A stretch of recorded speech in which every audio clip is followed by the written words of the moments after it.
புதிய அரசியல் யாப்பு வரைவது தொடர்பில் தேசிய மக்கள் சக்தியின் தேர்தல் விஞ்ஞாபனத்தில் குறிப்பிடப்பட்டிருந்தது. இனி அதற்குரிய வேலைகளை அரசாங்கம் ஆரம்பிக்கும். இந்த யாப்பில் முஸ்லிம்களுடைய அபிலாசைகளை உள்ளடக்குவது தொடர்பில் தேசிய ஷூரா சபை தனது பணியினை இப்பொழுது ஆரம்பித்திருக்கிறது. தேசிய ஷூரா சபையின் அரசியல் விவகாரங்களுக்கான உபகுழுவின் ஏற்பாட்டில் நவம்பர் 24 ஞாயிற்றுக்கிழமை இலங்கையின் அரசியல் யாப்பு தொடர்பான பயிற்சி பட்டறை கொழும்பில் நடைபெற்றது. உப தலைவர்களான சட்டத்தரணி ஜாவித் யூசுப், MHM ஹசன் ஆகியோருடன் ஷூரா சபையின் செயற்குழு மற்றும் செயலக குழு உறுப்பினர்கள், முஸ்லிம் கவுன்சில் தலைவர் NM அமீன், பேராசிரியர் ரசீன் பாபு, சிரேஷ்ட சட்டத்தரணி நத்வி பஹாவுத்தீன், முஸ்லிம் சமூகத்தைச் சேர்ந்த உலமாக்கள், புத்திஜீவிகள், சட்டத்தரணிகள், சமூக ஆர்வலர்கள், செயற்பாட்டாளர்கள், அரசியல் ஈடுபாடுள்ளவர்கள் என சுமார் 50 பேர் கலந்து கொண்டனர். ஷூரா சபையின் தலைவர் அஷேக் SHM ஃபலீல் தமது தலைமையுரையில் தேசிய ஷூரா சபையின் இலக்குகள், கடந்த கால வேலை திட்டங்கள் பற்றியும் செயலமர்வின் நோக்கம் பற்றியும் விளக்கினார்.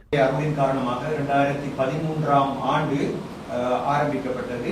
ஒரு கலெக்டிவ் லீடர்ஷிப் ஒன்றை முஸ்லிம் சமூகத்துக்கு கொடுக்கின்ற அதே நேரத்திலே முஸ்லிம் சமூகத்தினுடைய அரசியல், பொருளாதார, சமூகவியல், கல்வி மற்றும் அதனுடைய சுகாதாரம் போன்ற துறைகளிலே ஒரு லீடர்ஷிப்பை முஸ்லிம் சமூகத்துக்கு கொடுப்பது, அதே போன்று ஏனைய சமூகங்களை எடுத்துக்கொண்டால் அவர்களுக்கு முஸ்லிம் சமூகத்துக்கும் இடையிலான உறவை பலமாக அமைத்துக் கொள்வதற்கான ஏற்பாடுகளை செய்வது என்பது அவனுடைய விஷனாக இருக்கிறது.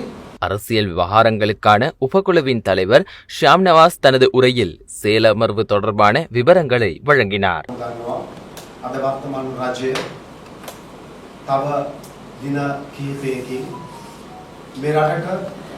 අලුත් නව ව්‍යවස්ථාවක්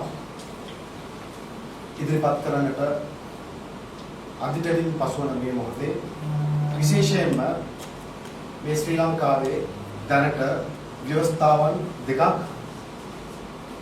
සම්පාදනය වෙලා තියෙනවා. ඊට අමතරව නොයෙකුත් සංශෝධන රාශියක් ඇවිල්ලා තියෙනවා. ඒ සංශෝධන රාශීන් අතරින් තවත් අනපනතු පිළිබිඹු වෙලා තියෙනවා.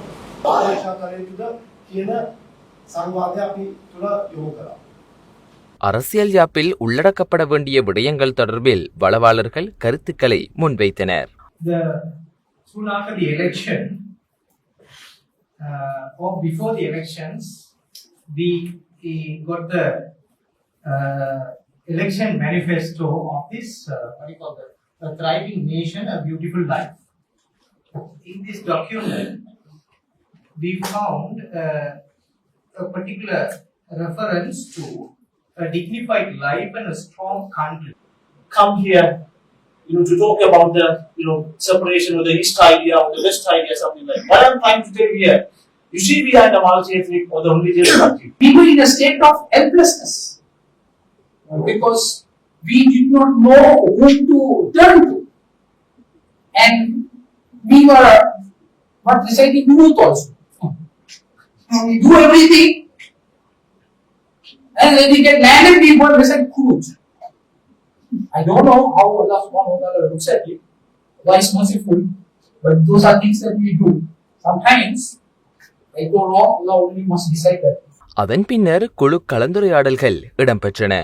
இறுதியில் எதிர்காலத்தில் 5 கட்ட வேலை திட்டங்களை முன்னெடுப்பதற்காக 10 பேர் கொண்ட ஒரு செயற்குழு ஒன்று நியமிக்கப்பட்டது. முஸ்லிம் சமூகத்தில் உள்ள துறைசார் வல்லுநர்கள், அரசியல் யாப்பு தொடர்பான அறிவு கொண்டவர்கள் மற்றும் புத்திஜீவிகளது கருத்துக்களை உள்வாங்கிய நிலையில் முறையாகவும் ஒழுங்காகவும் இந்த ஆவணம் தயாரிக்கப்பட வேண்டும் என்ற வகையில் அந்த முயற்சியின் முதற்கட்டமாக மேற்படி பயிற்சி பட்டறை ஏற்பாடு செய்யப்பட்டமை குறிப்பிடத்தக்கதாகும். தெரிவு செய்யப்பட்ட செயற்குழு முஸ்லிம் சமூக நிறுவனங்கள் மற்றும் அரசியல்வாதிகள் போன்றது கருத்துக்களை சேகரிக்க இருப்பதுடன் ஏற்கனவே முஸ்லிம் மற்றும் முஸ்லிம் அல்லாத அமைப்புகள் ஆகியவற்றால் தயாரிக்கப்பட்ட இது தொடர்பான அறிக்கைகளையும் ஆய்வுக்கு உட்படுத்தி தமது பணியை மேற்கொள்ளவிருக்கின்றது.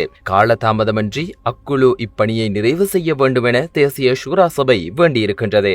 அரசியல் யாப்பில் மேற்கொள்ளப்பட வேண்டிய திருத்தங்கள் தொடர்பான முன்மொழிவுகளை தேசிய ஷூரா சபைக்கு முன்வைக்க விரும்புவோர் ஷூரா சபையின் team.nshura@gmail.com என்ற மின்னஞ்சல் முகவரிக்கு அனுப்பி வைக்க முடியும்.